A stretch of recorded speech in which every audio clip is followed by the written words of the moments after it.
So here we're having a look at Tony Finau on our Gears 3D system.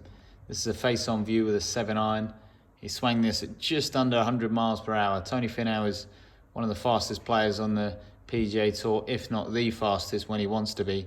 He's known for having a pretty short backswing, pretty similar to Jon Rahm. Again, he's a very tall guy, so he doesn't need to make as big a swing to get the speed. But at the top, he's in around 75 degrees of shoulder turn there, which is very, very minimal. His hand position is pretty short and it looks like a three-quarter swing, and he still manages to get his speed up to 100 miles per hour, which was pretty impressive with the 7-iron.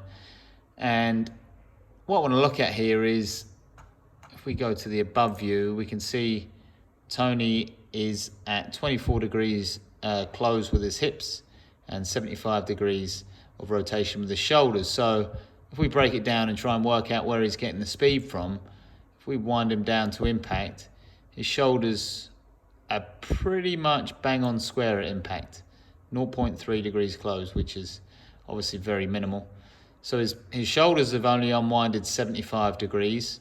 For example, Rory unwinds above 100 with the 7-iron, so his rotation speed isn't that high.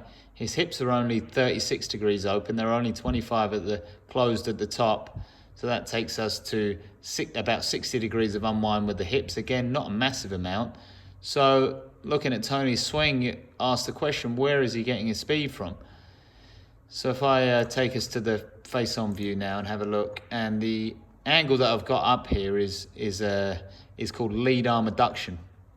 And basically that's his left arm relative to his right shoulder. So as he takes it to the top, Tony's in a pretty wide structured position, 67.4 degrees of lead arm adduction, which is in a good ballpark.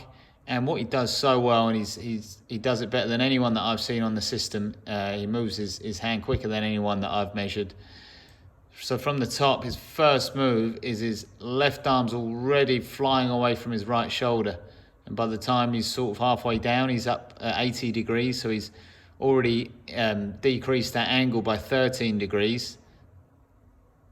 And then as he continues down to the delivery, he's at 101 degrees. So from the top, I believe he was 67. Down to the delivery position, he's at 100. So his left arm's flown off his chest there about 33, 34 degrees. But he doesn't stop there. He continues firing that left arm as his lead arm adduction number increases all the way up to 106 degrees. And that gives him that classic impact of a nice bit of shaft lean. He's got 8 degrees of shaft lean at impact here, which is a really good ballpark to be in with a 7-iron.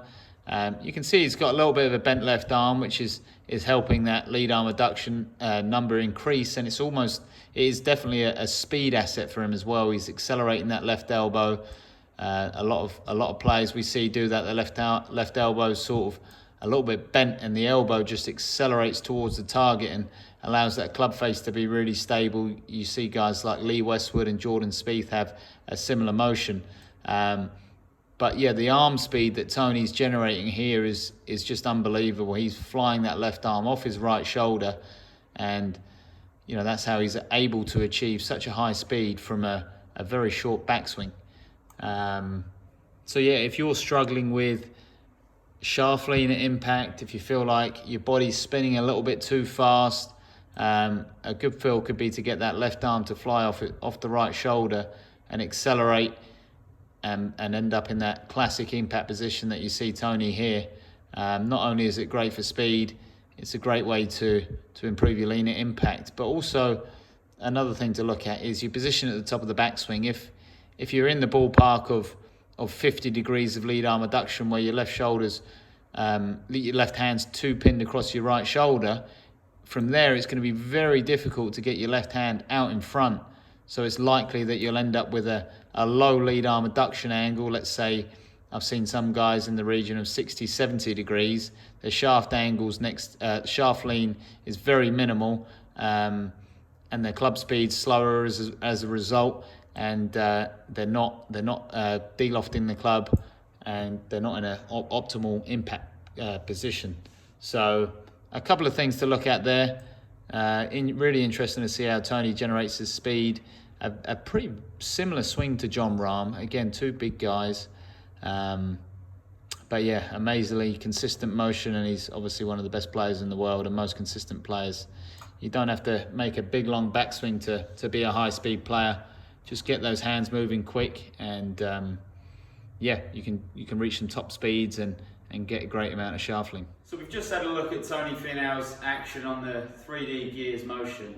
A really quite unique action, one that's very similar to John Rahm's, as I mentioned.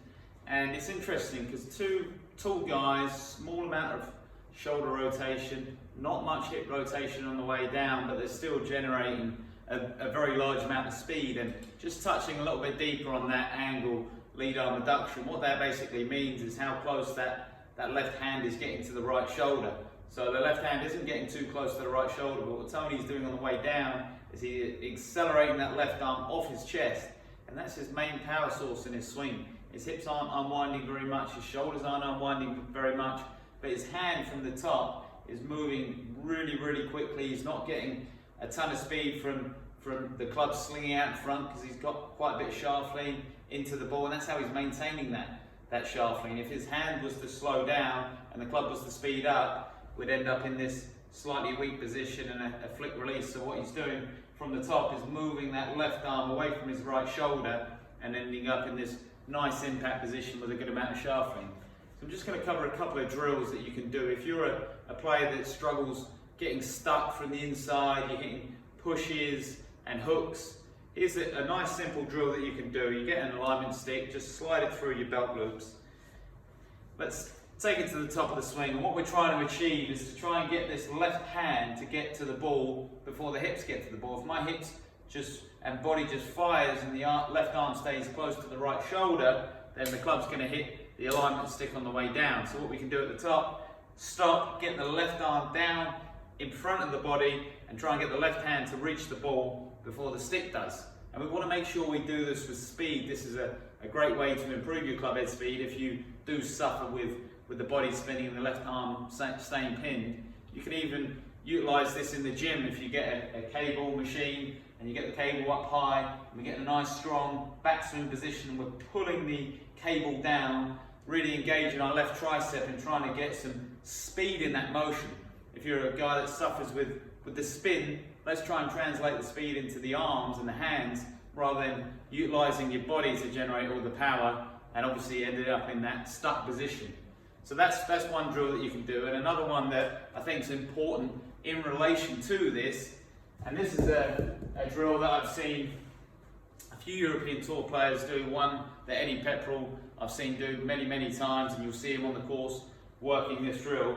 And he grabs a golf ball and he'll sit up down his target line. I'll go parallel with the camera there, set that down, gets to the top, and he's got his golf ball and he tries to throw the golf ball down towards the ball. So what he's working on there is getting to the top, trying to release the ball straight down to the target, because we don't want to just accelerate our left arm and send it in the incorrect plane, maybe coming over or dropping too far under. It's really important, if you've made a good backswing position, that the direction that this left hand is travelling on is coming down a nice plane. So what you can do is grab the ball, go to the top, bring it down, and try and release it in and around the ball and the target line. So your left arm's taking the correct plane down to the ball. We're doing it with speed to try and get it to fire past the body, but that's a good way to work on the direction that the handle's travelling on, and also a great drill with a hip stick to get the arms accelerating off your right shoulder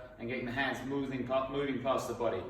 Hope you guys enjoyed the video. If you did, please hit the subscribe button and hit the like, and we'll see you soon.